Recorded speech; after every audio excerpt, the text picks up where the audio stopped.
Donc maintenant, dites-vous que vous êtes devant le roi. Demandez à ce prophète qui disait que Jean-Baptiste était un prophète dénué de sagesse. Maintenant, le roi se fâche. Imaginez que vous êtes devant un président africain, un président de la République. Nos présidents étant ce qu'ils sont, comme je dis, leur personnalité est intouchable. Ils ont un pouvoir de vie ou de mort sur leur sujet. Le prophète se déchaîne comme ça. Dites maintenant, si c'était le prophète, notre prophète congolais, qu'est-ce qu'il allait dire? Il allait simplement dire, voilà, sois loué président, sois loué roi, vis éternellement. Non. Le prophète Nathan a pris son courage. Il a dit, non, mon roi, très poliment, mon roi, vous savez que la personne là, la méchante personne, c'est vous. C'est vous qui êtes la personne méchante, le méchant qui a tué le bout de ce pauvre-là. Et toutes les sentences que vous avez prononcées seront exécutées sur vous. Tu es méchant. Toi, tu as 40 femmes. Tu ne t'es pas contenté de tes 40 femmes. Si tu avais besoin d'admirer les femmes, mais tu devais aligner tes femmes si c'était moral. Si ce n'était pas immoral, tu pouvais aligner ou tu pouvais appeler tes femmes une à une pour les admirer. Tu n'avais pas besoin de prendre la femme d'autrui. Et tu as franchi la première frontière, tu as abusé de la femme d'autrui, tu l'as rendue enceinte, et au lieu de s'arrêter là, au lieu de vous arrêter là, vous avez voulu masquer la réalité. Vous avez voulu faire du théâtre, faire un petit montage, appeler le soldat en question, l'envoyer vers sa femme pour qu'il puisse porter le chapeau d'une grossesse dont tu ne connais ni la tête ni la queue, comme on dit en lingala. Et vous, un homme de Dieu, ce n'est pas possible. Et comme le monsieur n'est pas tombé dans votre piège, vous avez carrément résolu de le liquider. Vous méritez la mort. Et vous avez bien fait de dire que ce monsieur mérite la mort. Mais David étant l'homme de Dieu, il s'est repenti, il s'est excusé, il s'est humilié et Dieu a eu pitié. Il y a aussi une autre leçon que nous devons donner là-dessus. Il y a une leçon que la Bible dit, humiliez-vous devant moi, repentez-vous, reniez vos péchés, je vous pardonnerai. Et Dieu a pardonné à David. Mais comme traverser la frontière ne se fait pas sans conséquence, sa peine de mort a été commue à d'autres peines. Le prophète a quand même pris le courage. Essayez de vous imaginer, c'était quand même le roi, l'homme selon le cœur de Dieu. Le symbole de la royauté en Israël, c'est David. Pour preuve, je vous ai dit que Jésus, on l'appelait fils de David. Et il était annoncé, il était prophétisé qu'il régnera sur le trône de son père David. Mais le prophète prend quand même le courage de dire que non, puisque tu as péché, au lieu de mourir, mais tu seras puni autrement. Premièrement, tu as péché par le sexe entrera dans ta maison. Et quelques temps plus tard, premièrement, il faut dire que l'enfant qui était né de cette grossesse était mort. C'était la première punition. La deuxième punition est que, comme il a péché par le sexe est entré dans sa maison par l'inceste. Amnon, qui était le fils de David, il a violé Tamar, qui était la fille de David. C'était des demi-frères et demi-sœurs, bien sûr. Mais là, le frère de Tamar, Absalom, s'est vengé. Il a tué Amnon dans une fête. Il a organisé une fête pour tuer, et il a profité de cette fête pour tuer son frère. Et comme il ne fallait pas s'arrêter là, Absalom a eu des velléités de règne. Il a rêvé d'être roi comme son père. Il a tenté de renverser son père et il a réussi. David a été renversé, chassé pendant un certain moment. Et David avait fui. Essayez de vous imaginer un ancien président de la République qui a été renversé, qui fuit le pays. Il n'a pas eu le temps de tout amener. Il a laissé ses concubines, ses maîtresses. Et le chef, le nouvel homme fort qui arrive, il dresse un podium sur une place publique. Essayez de vous représenter comme si on était à Kinshasa. Essayons de nous projeter à Kinshasa. on dresse un podium devant le stade de Martyrs. On dresse un podium devant le palais du peuple, au marché central, au marché de la Liberté, sur la place Gambela, donc dans un lieu public, à la gare centrale, qui tombe au magasin, là où il y a du monde. Et on fait passer vos femmes, les maîtresses de l'ex-président, une à une, et on le viole en public. Ça sera quelle humiliation! C'est ce que David a vécu. Il a été... ça, juste avoir cette image, mais vous pouvez piquer une crise. Ça peut vous entamer.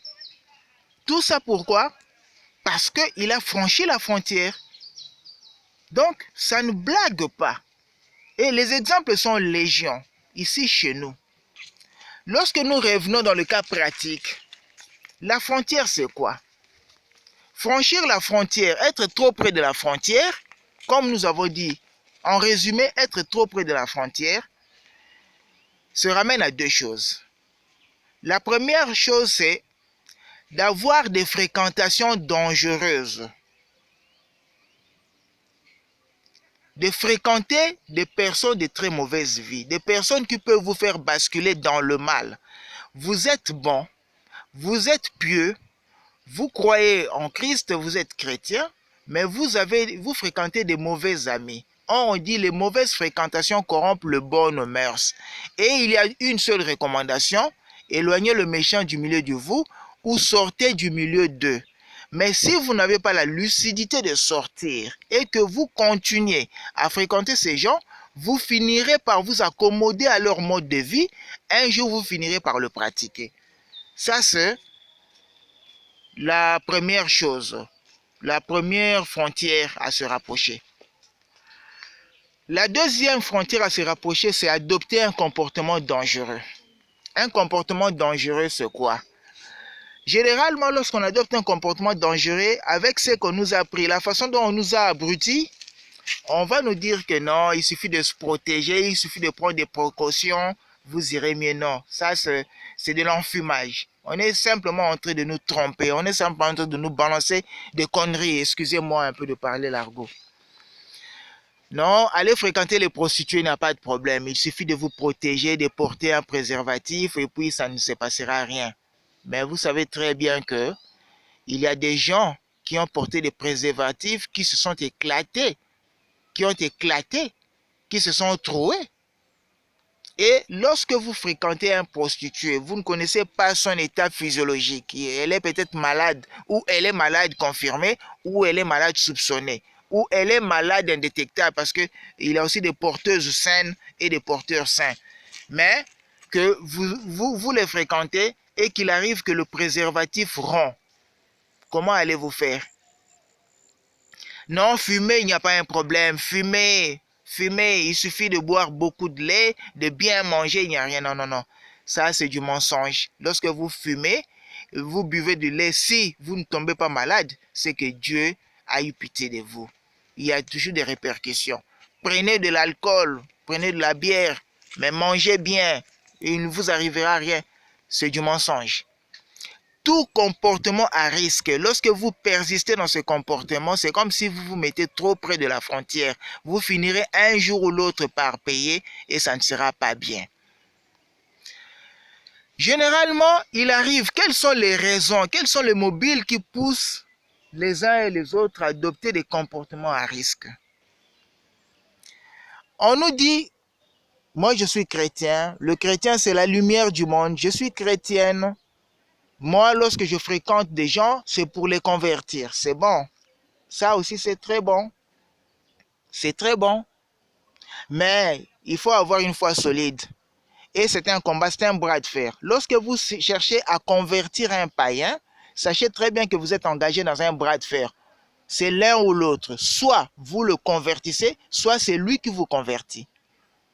C'est comme si vous traversez une rivière à la nage. Vous traversez une rivière à la nage, soyez sûr et ne vous arrêtez pas en chemin. Allez jusqu'au bout.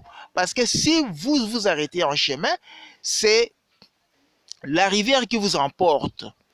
Vous serez noyé dans la rivière. C'est la même chose. Lorsque vous allez convertir, non, mon ami, c'est une prostituée. Il y a des frères qui disent, non, tu vois, j'ai aimé cette prostituée pour la convertir, c'est bon. Mais si vous ne parvenez pas à la convertir, mais c'est elle qui vous entraînera dans la voie de la débauche. Puisque ce que vous faites déjà, c'est de la débauche. Peu importe les précautions que vous prenez, c'est la débauche. Vous êtes déjà dans la débauche. Votre travail, c'est de la faire sortir de cette débauche pour la ramener à la vraie vie. Mais si vous ne parvenez pas, mais elle vous entraînera dans sa voie. Vous fréquentez les fumeurs de chanvre et vous allez prêcher dans ce que nous, à Kinshasa, on appelle des ngandaya diamba. Donc, ce qu'on peut dire en français, je peux dire de fumerie de chanvre, en quelque sorte. Vous allez là-bas, vous allez prêcher là-bas, c'est bon. Mais premièrement, vous adoptez un comportement dangereux.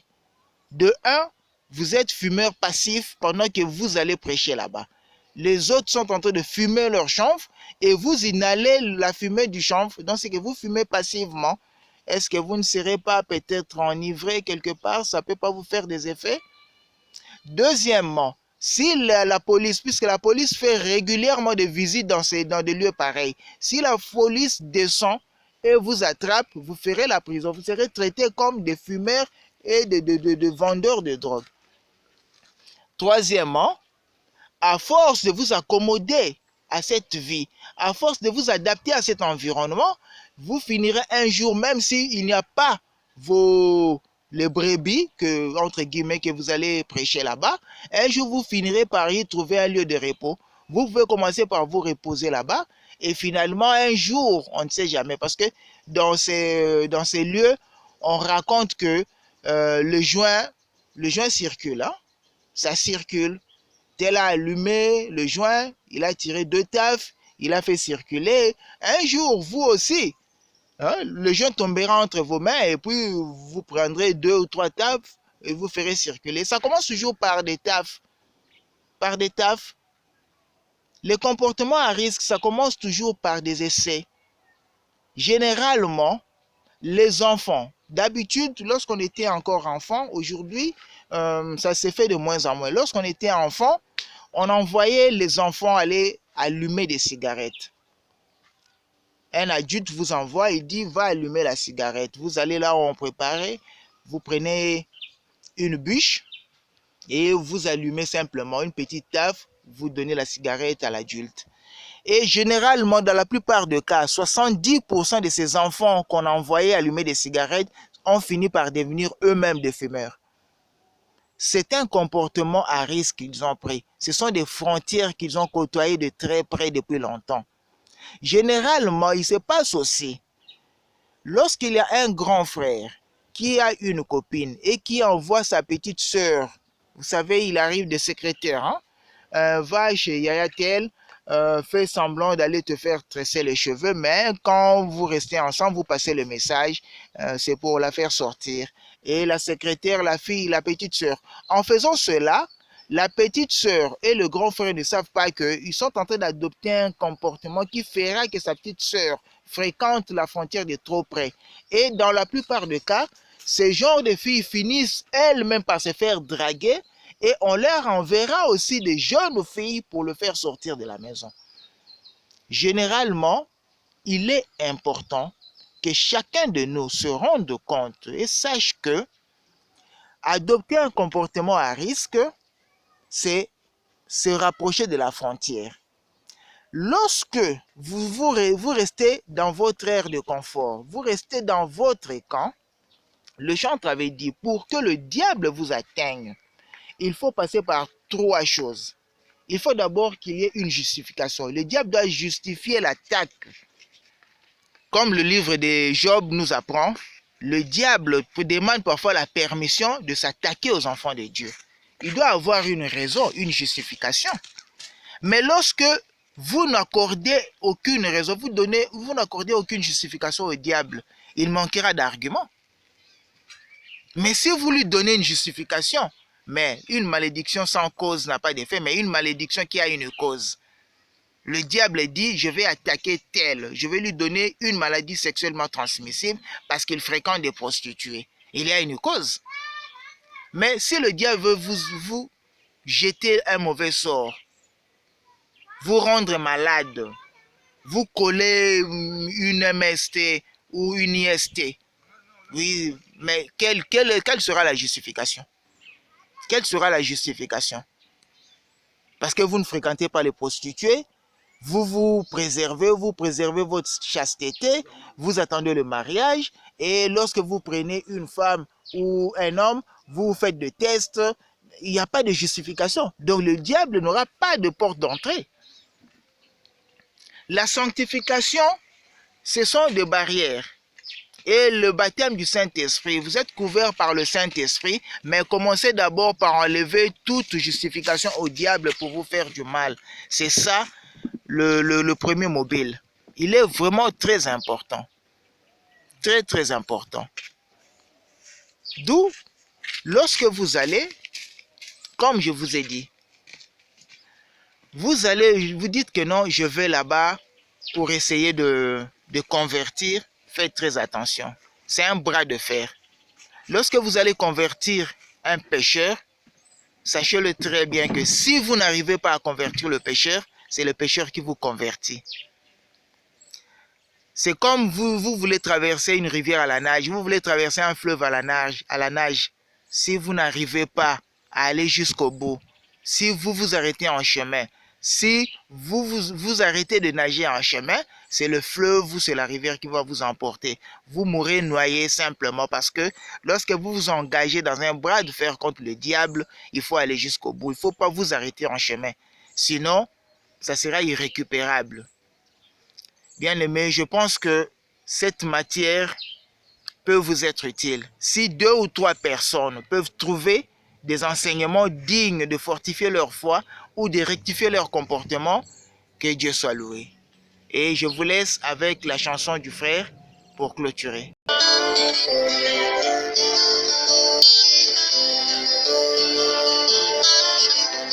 Tu as dit que Satan t'a séduit. Tu as dit que Satan t'a trompé. Tu as dit que Satan t'a fauché. Tu as dit que Satan t'a dérouté. Mais moi je te dis, mais moi je t'apprends. Tu es allé trop près de la frontière. Tu es allé trop près de la frontière. Oh mon ami, tu es allé trop près de la frontière. Oh mon ami, tu es allé trop près de la frontière.